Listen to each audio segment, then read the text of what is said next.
Bom, pessoal, ao longo dessa semana, Deus tem colocado algo no meu coração a respeito de avivamento. Inclusive, eu acompanho alguns líderes espirituais, alguns pregadores, pregadoras da palavra de Deus nas redes sociais.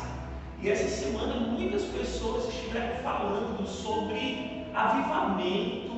Deus colocou versículos no meu coração sobre esse tema. Até aquelas perguntas que fazem para o pastor André Valadão. Quem é que já viu nas redes sociais as perguntas que fazem para ele?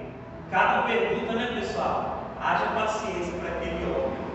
Mas até as perguntas que fazem para eles, que costumam ser perguntas assim, até às vezes a gente percebe meio sarcástica, assim, com aquele tom de brincadeira, mas fizeram muitas perguntas sobre avivamento essa semana. E Deus colocou no meu coração para estar falando sobre isso nessa manhã, porque eu acredito que Deus quer fazer um avivamento nas nossas vidas. Ele quer derramar um avivamento aqui na nossa geração. Nós precisamos nos preparar para vivermos esse avivamento que o Senhor quer derramar sobre nós. Por isso, o tema da mensagem de hoje é Vivendo o Avivamento. E eu quero começar lendo com vocês o versículo que está no livro de Joel, capítulo 2. Joel, capítulo 2.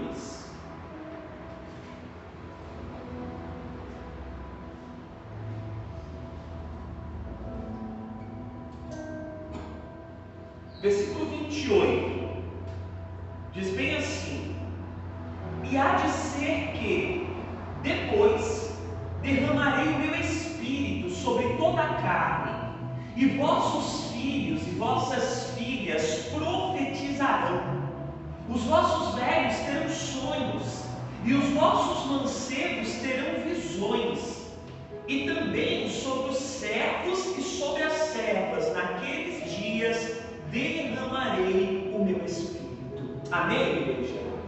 Esses versículos aqui são algumas promessas que o Senhor fez através do profeta Joel. E essas são uma das maiores promessas de avivamento. E esse avivamento veio acontecer, pessoal. Essa promessa ela se cumpriu. A gente vai ver lá no livro de Atos, quando está começando a igreja primitiva, quando vem ali o dia de Pentecostes, onde o Espírito de Deus é derramado, ele vem como vento impetuoso, ele enche a casa, sabe? Começa a ter manifestações do Espírito Santo na vida daquelas pessoas. Esses versículos são citados neste momento. As pessoas começam a lembrar neste momento de avivamento da promessa, da profecia feita pelo profeta Joel, há anos atrás.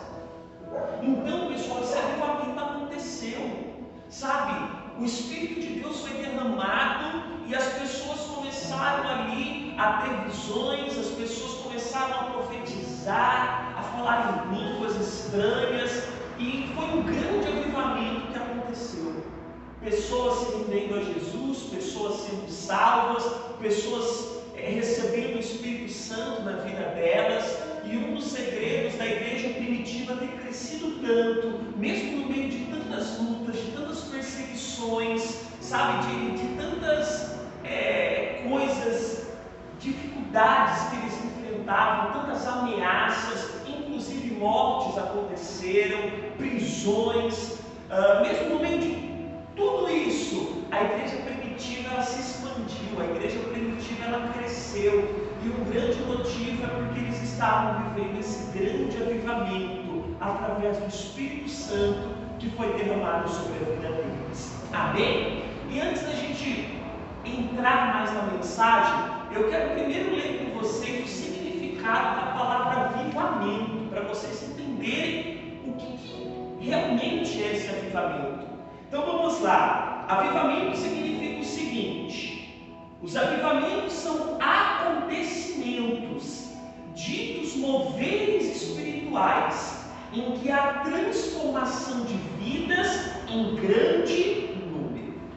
Então pessoal, é um mover espiritual, é um agir da parte de Deus, aonde coisas acontecem, que vidas são abençoadas, que vidas são transformadas de uma forma impactante, sabe, de uma forma sobrenatural, e que não é um caso isolado, não é só na vida de uma pessoa, é um mover do Espírito Santo em massa, onde ele consegue alcançar várias pessoas em grande número, e um grande número de pessoas são tocadas, são transformadas e vivem os milagres e as promessas de Deus em suas vidas. Amém, pessoal? E eu quero falar hoje com vocês sobre 4 pessoas na Bíblia, que na minha opinião são os 4 maiores líderes e avivalistas que a gente vê na Bíblia. Avivalistas são pessoas em que Deus fez um avivamento através da vida delas.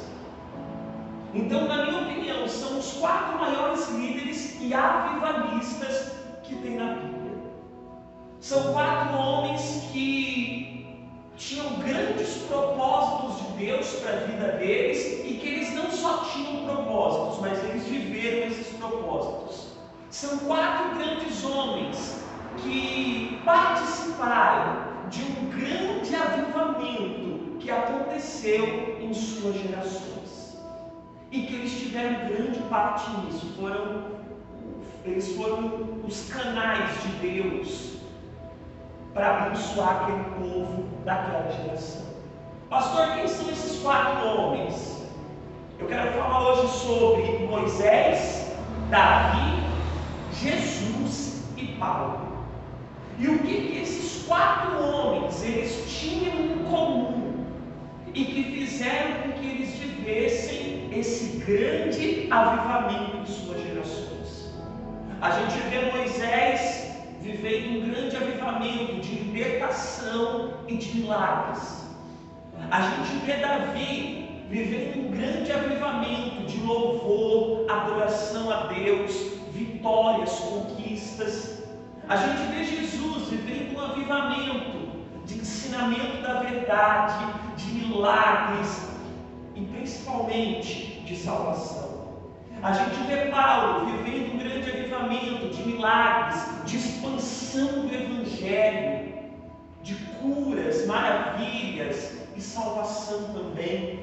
O que esses 4 homens tinham em comum, que fizeram com que eles vivessem esse grande avivamento da parte do Senhor na vida e no ministério deles? E que se a gente também tiver nas nossas vidas, certamente nós seremos avivados pelo Senhor também. Amém, igreja? Quem aqui quer viver esse avivamento faz assim, ó, graças a Deus, amém. Então vamos lá.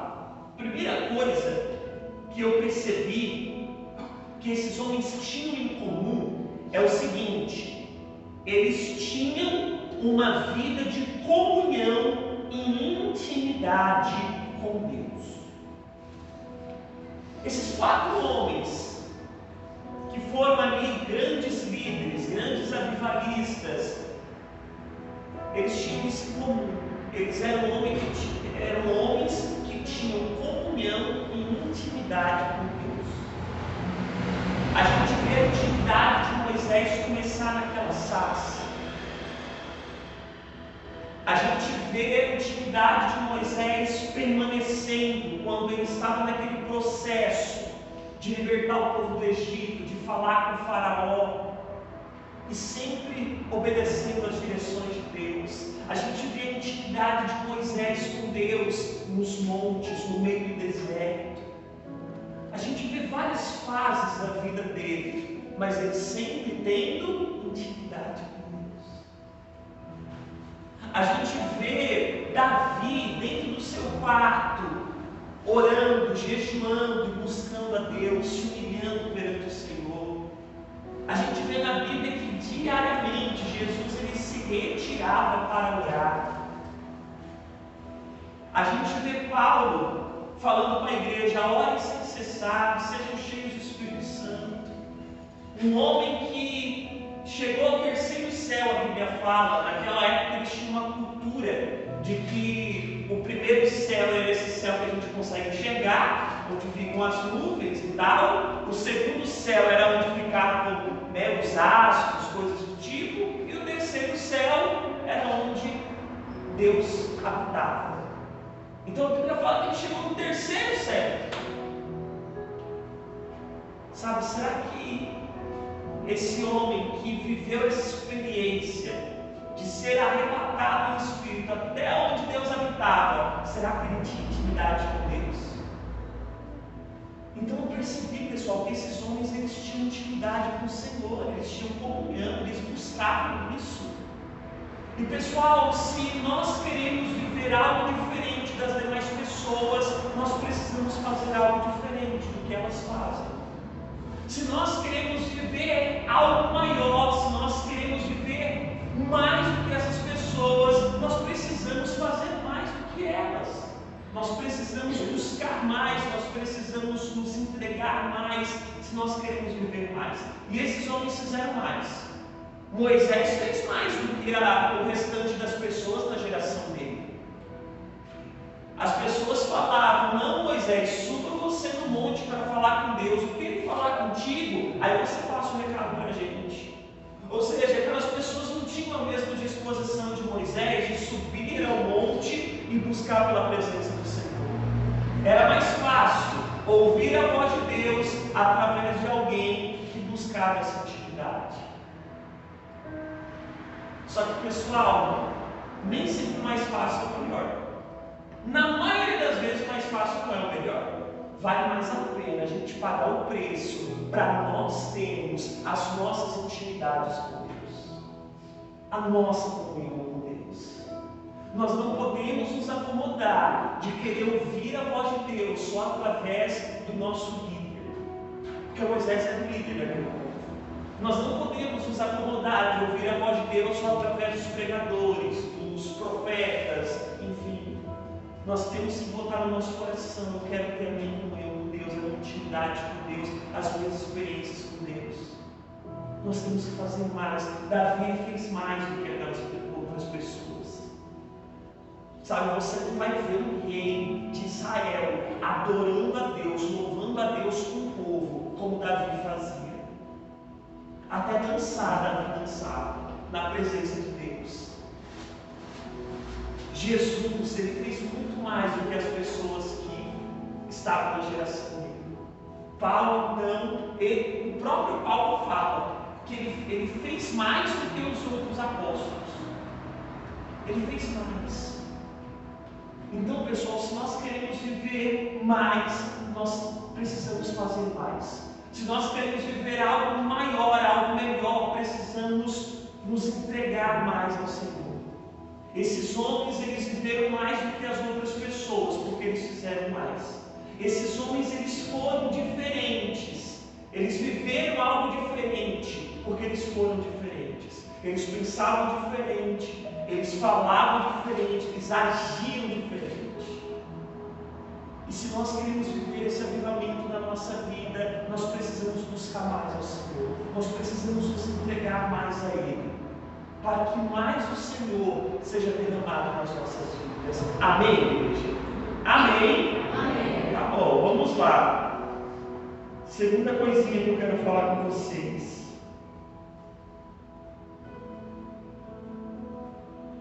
Eles renunciaram a algo para viverem os propósitos de Deus. Esses 4 homens, pessoal, eles renunciaram a algo em suas vidas para viverem os propósitos que Deus tinha para eles. Moisés, ele abriu mão do que ele tinha, que ele estava sendo treinado para ser um faraó. A gente vê a história de Moisés que pequeno, com aquela ameaça de morte dos egípcios, para os meninos hebreus, ele é colocado no cesto dentro do rio, e ele chega até a filha de Faraó, até a princesa, e ela pega aquele menino para criar como se fosse um filho. E ele cresce como geração ali dos egípcios, como filho da princesa. E ele é ensinado, ele é educado nos costumes dos egípcios. Ele é treinado para ser um faraó.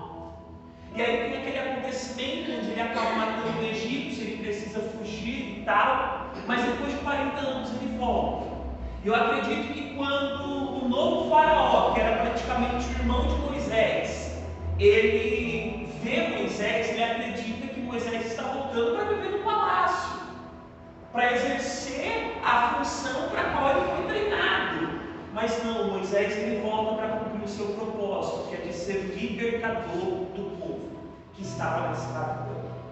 Então Moisés ele abriu mão de ser um faraó. Moisés ele abriu mão de viver no luxo do palácio para andar peregrinando com o povo no meio do deserto. Sabe, era mais cômodo para ele viver no palácio e ser amigo de faraó. Mas ele não foi pelo caminho mais cômodo, mas sim pelo caminho do seu propósito. Foi mais árduo, foi mais difícil, mas ele cumpriu o seu propósito. Sabe, Moisés, foi mais difícil para ele se opor ao faraó. Foi mais desgastante para ele.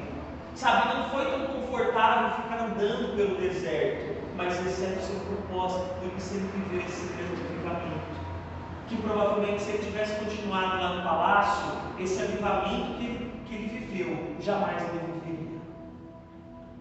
Sabe, a gente vê Davi renunciando o cargo que ele tinha para viver, para ser colocado no cargo que Deus queria colocar.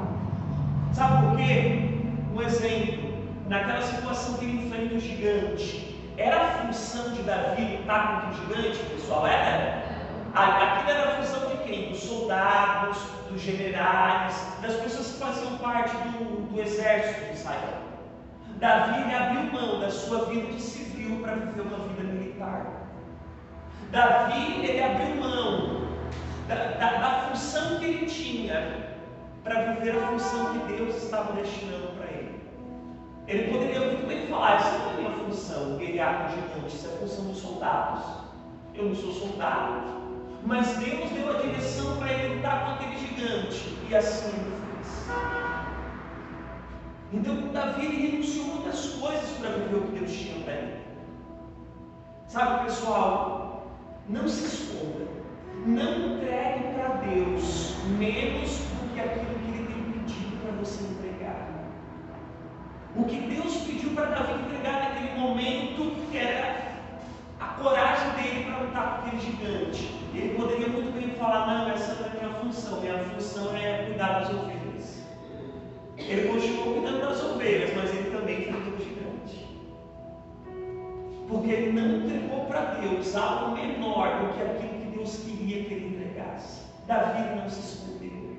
Sabe, não entregue menos do que aquilo que você pode entregar, do que aquilo que Deus ele quer que você entregue. Ah, não, essa não é a minha função, evangelizar, falar de Deus, essa é a função dos pastores. Não é minha função orar pelas pessoas, fazer o bem para elas. Isso aí é com pastores, é com missionário, é com evangelistas. Não, essa não é a minha função. Se Deus ele quer que você entregue isso, não entregue menos do que aquilo que você pode entregar, do que aquilo que Deus ele quer que você entregue. Porque muitas pessoas podem perder com isso, inclusive você. Porque nessa daí que Davi entregou o que Deus pediu, ele foi abençoado com isso, e ainda por cima, ele livrou muitas pessoas das ameaças daquele gigante. Pessoas foram abençoadas e Davi também. Sabe, então, não se esconda. Sabe, essa não é a minha função, esse não é o meu chamado. Se Deus está pedindo para você entregar isso, entregue. Faça. Se entregue ao Senhor, se doe. E é dessa forma que o Senhor poderá fazer um avivamento nas nossas vidas. Porque o avivamento ele também não vai beneficiar só nós. O avivamento não é só para estou cheio da presença de Deus, estou sentindo a presença de Deus.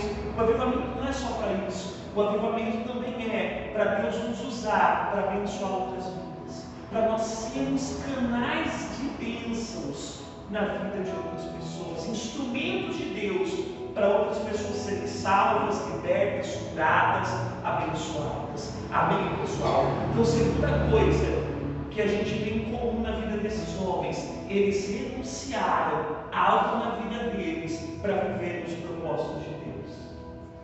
Jesus, ele renunciou à sua glória para vir como um homem e se entregar por nós. Paulo, ele renunciou tudo aquilo que ele acreditava até o momento que ele teve um encontro com Jesus e passou a viver por aquilo que ele começou a crer. Paulo, ele renunciou toda a sua vida passada para viver a nova vida que Jesus estava dando para ele. E pessoal, se nós queremos viver um avivamento, nós vamos precisar renunciar algumas coisas da nossa vida.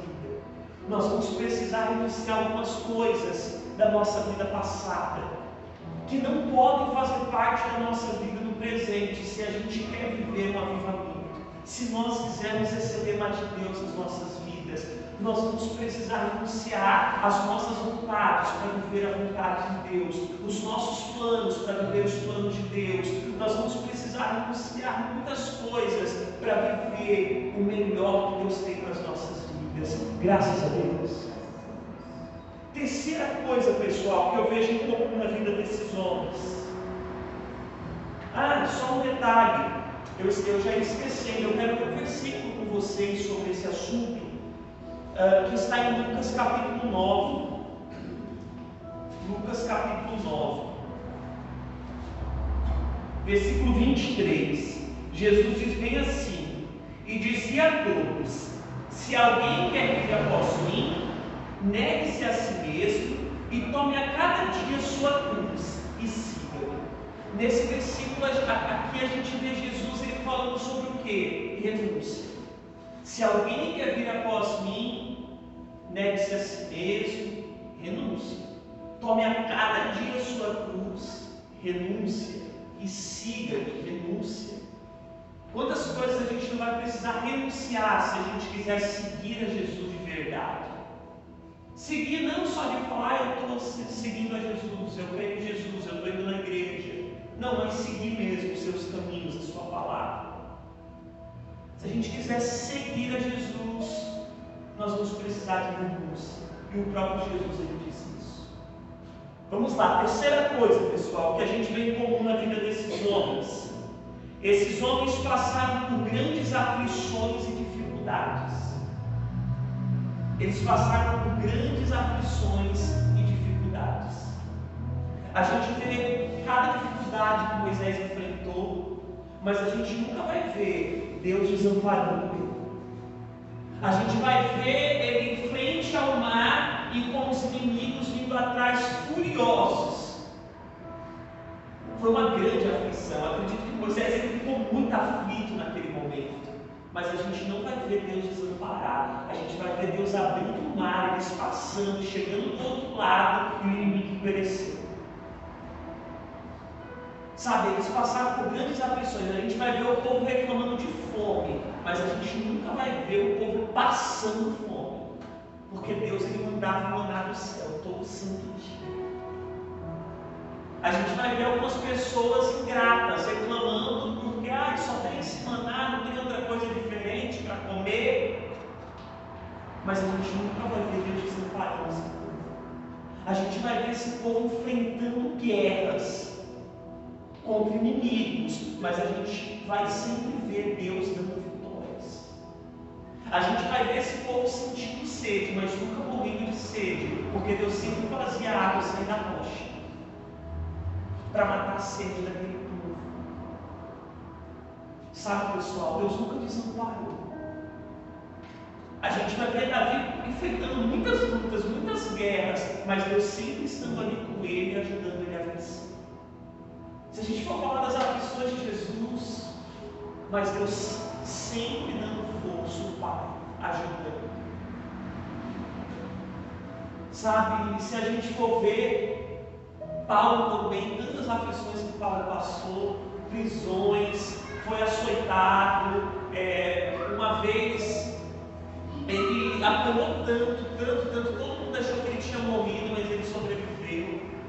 A gente vai ver Paulo passando por tantas coisas, mas Deus sempre ali amparando Paulo, sustentando ele, dando livramento, dando forças, ajudando Paulo. Porque Deus, ele permitia as aflições, Deus, ele permitia as dificuldades, Deus permitia as lutas, mas Deus nunca desamparou nenhum desses homens. A gente sempre vai ver Deus ali com eles, ajudando e dando a vitória no final. E o próprio Davi, ele disse o seguinte aqui no Salmo 34. Salmo 34, 19.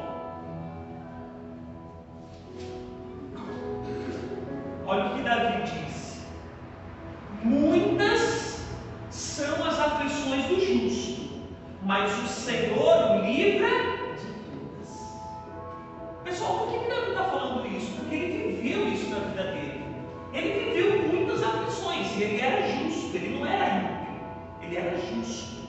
E ele viveu muitas aflições, mas ele disse: o Senhor livra de todas. Porque todas as aflições que ele teve, ele também obteve o livramento do Senhor. Ele viu a mão do Senhor sobre a vida dele.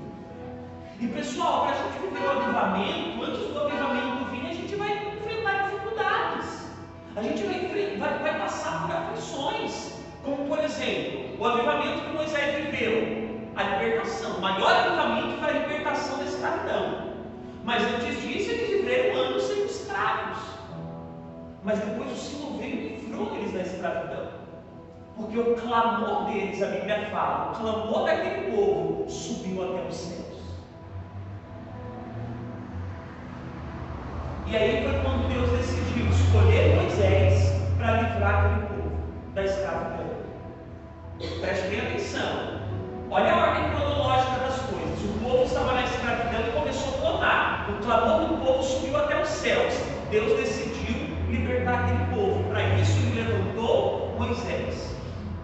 Do nascimento de Moisés até Deus falar com ele na sarça para ir libertar o povo, para ir falar com o faraó, foram 80 anos.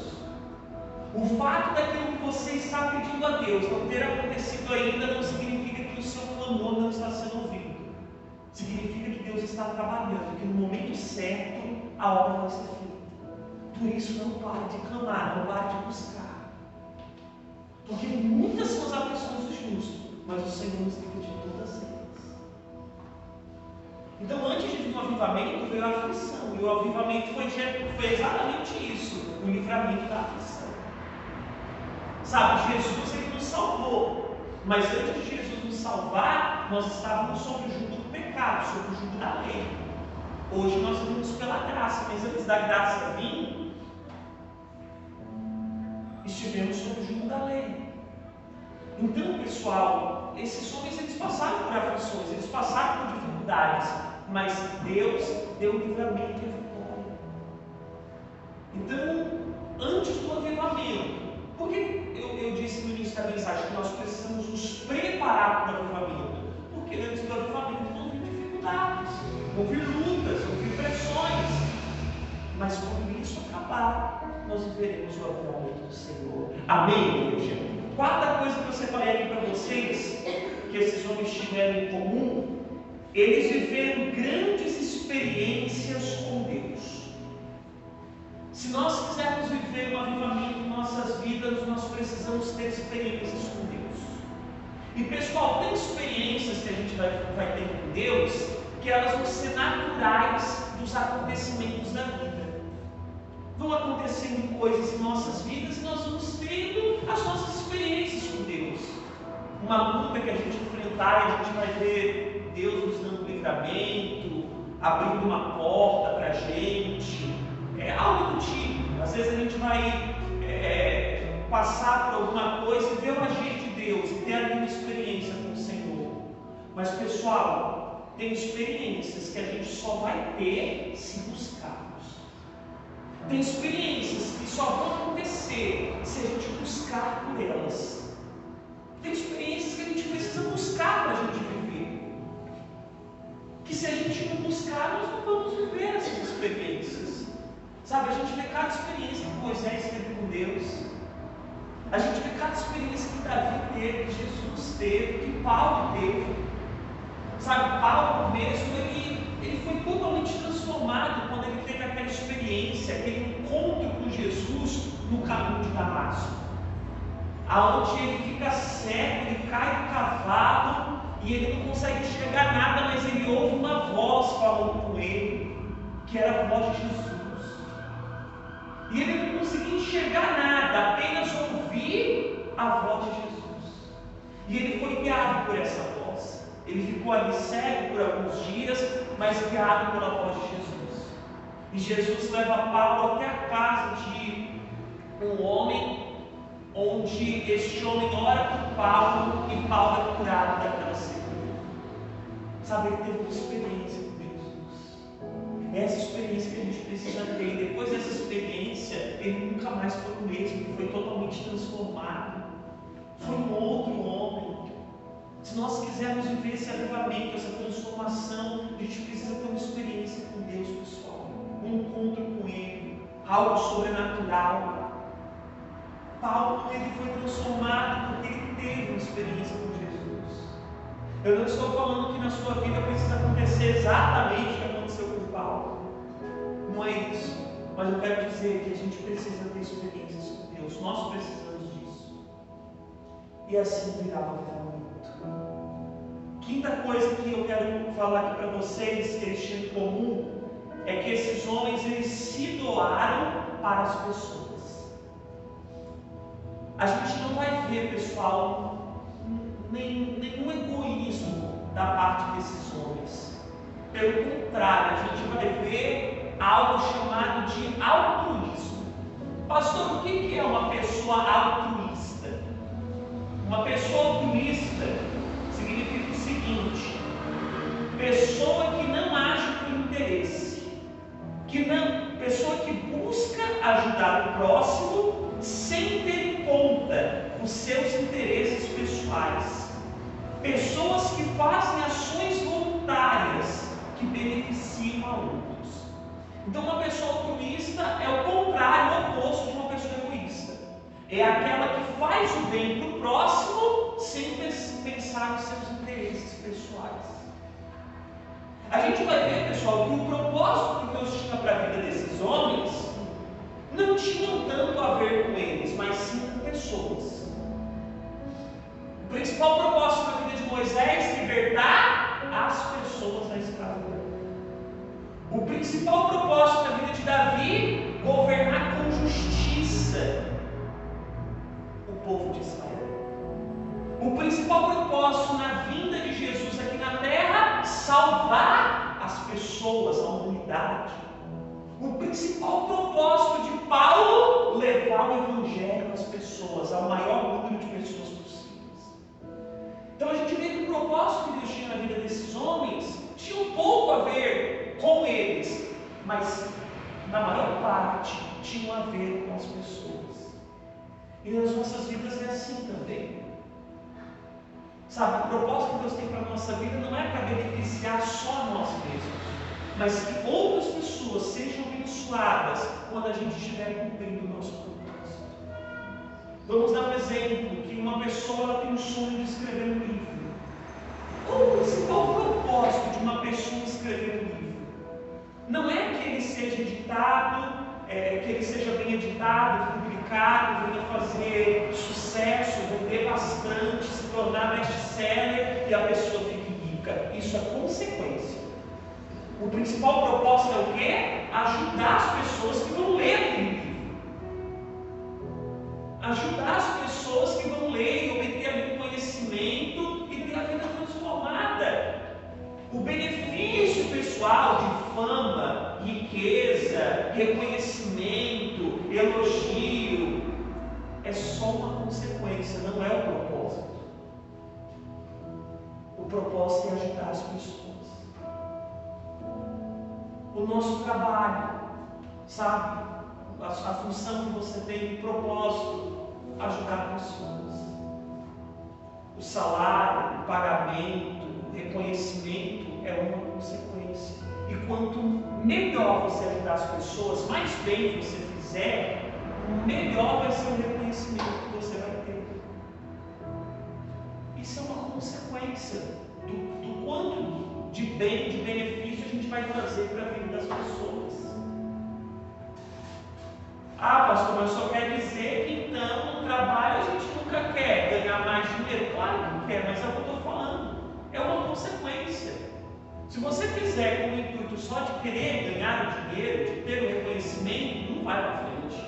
Agora, se você fizer com o intuito, eu vou me qualificar, eu vou ser honesto, eu vou procurar trabalhar melhor, eu vou procurar ser esforçado, para ajudar as pessoas, para ver as pessoas felizes, satisfeitas com o trabalho que eu fiz, o reconhecimento, o crescimento é só uma consequência. Mas o propósito que Deus tem para você tem a ver com o bem que você vai fazer na vida das pessoas, com a boa semente que você vai semear em outras vidas. E as bênçãos de Deus na sua vida vão ser consequência do bem que você fizer às demais pessoas. Amém, pessoal? E por último, para a gente terminar a mensagem de hoje, a sexta coisa em comum que esses homens tinham é que eles possuíam um coração segundo o coração de Deus. A Bíblia fala que Moisés, ele era o homem mais manso da terra. E Jesus, ele disse lá no Sermão da Montanha que os mansos herdaram a terra. A Bíblia fala que Moisés era o homem mais manso numa situação onde a própria irmã dele se levantou contra ele, se rebelou contra Moisés. E ela foi atacada de lepra da parte do Senhor, porque ela se rebelou contra Moisés. E algo pior só não aconteceu na vida da irmã de Moisés, porque Moisés orou por ela. Ele falou: Senhor, tem misericórdia, não faça isso com ela não. E aí ela ficou alguns dias com aquela lepra e depois pôde voltar para o acampamento limpo daquela lepra. Porque naquela época quem tinha lepra tinha que se distanciar das pessoas. E ela passou alguns dias distante, depois pôde voltar. Mas Deus teve misericórdia, porque Moisés orou por ela. Se Moisés não tivesse esse coração, ele poderia muito bem falar: se levantou contra mim, se rebelou, quis o meu mal, então que agora ela tem o que mereça, fica aí leprosa o resto da sua vida. Mas não, ele teve misericórdia e orou por ela. Sabe, a gente vê Davi, nem se fala, homem segundo o coração de Deus. Jesus, então, nosso maior exemplo. Paulo, um homem segundo o coração de Deus também, porque a gente vê, só um exemplo, quando ele estava lá na prisão, que aconteceu com aquele carcereiro. Eu acredito que aquele carcereiro, ele não tratou Paulo bem, ele não foi educadinho com Paulo, respeitoso. Eu acredito que ele tratou Paulo de uma maneira desagradável. Mas quando teve aquele terremoto, Paulo e os outros presos, eles tiveram a oportunidade de fugir, mas Paulo pensou em quem? No carcereiro. E ele ficou junto com os demais presos. Ele ficou e também impediu dos outros presos fugirem. E quando o carcereiro pensa que todo mundo fugiu e vai tirar a sua própria vida, Paulo chega e impede daquilo acontecer. E Paulo fala de Jesus para aquele homem. E Paulo evangeliza aquele homem. E aquele homem é salvo, e também a família dele. E todos são batizados. Se Paulo não tivesse esse coração, ia ser mais uma pessoa com a vida perdida. Então, pessoal, se nós quisermos viver esse avivamento, precisamos ter um coração segundo o coração de Deus. Sabe, Deus, Ele está buscando corações sinceros, corações humildes, corações obedientes, corações quebrantados, para que Ele possa derramar o Espírito dele sobre esses corações, para que Ele possa trazer um avivamento para essas vidas. Deus, Ele está buscando pessoas com o coração segundo o coração dele, corações sinceros, humildes, obedientes e quebrantados. A Bíblia fala que tem uma coisa que Deus, Ele não resiste, que é o coração quebrantado. Está na Bíblia que Deus, Ele não resiste ao coração quebrantado. Se o nosso coração estiver quebrantado, pode ter certeza que Deus, Ele não irá resistir, e Ele vai fazer por nós, Ele vai agir nas nossas vidas, Ele há de derramar o Espírito dele sobre nós e de um avivamento. Esses homens viveram um avivamento, porque também eles tiveram um coração segundo o coração de Deus. Se a gente tiver esse coração, eu tenho certeza que receberemos mais, muito mais do Senhor sobre as nossas vidas. Amém, pessoal?